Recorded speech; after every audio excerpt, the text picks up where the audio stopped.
It's being called the worst drought in decades, and dry conditions are only getting worse. TV6's Iron Mountain Kingsford Bureau reporter Beth Cephalou visited some local UP farmers to see how their crops are holding up in the heat. Week after week, dry conditions are continuing to wither crops across the country. The biggest issue UP farmers like Dennis Johnson are facing are with alfalfa hay. Typically this time of year, Dennis's alfalfa crops are knee-high, but lack of water is leaving him with 1/3 of usable hay. Well, our biggest concern right now is our hay crops. We're probably 60 to 70% short on our alfalfa crop right now. Farmer Ed McBroom says he's fortunate and isn't drowning in the drought as many are.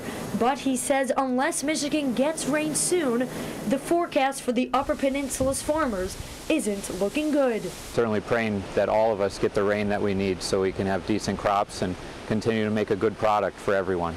The lack of water has caused a lot of corn plants like this one to be stunted. And for the ones that have grown maturely, they're in a critical stage. And if they don't receive water soon, they may also be at a total loss. We're blessed to at least have significant plants, but we won't have any kernel development, and so we'll just have empty cobs. The U.S. Department of Agriculture designated over 1,200 counties across 29 states as disaster areas. According to the USDA, almost 40% of corn is in poor or very poor condition. Around this time last year, that figure was closer to 11%.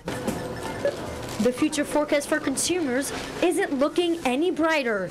Price increases for beef, poultry, pork, and dairy will most likely show up at the supermarket within 2 or 3 months. For now, our local farmers like Dennis Johnson have their fingers crossed that rain may soon be on the way. And if not, adjustments will be made to make ends meet. Cows that aren't real profitable, cows that you normally might keep, you might have to sell for beef. That's going to be the bottom line. Beth Cephalou, TV6 News in Daggett.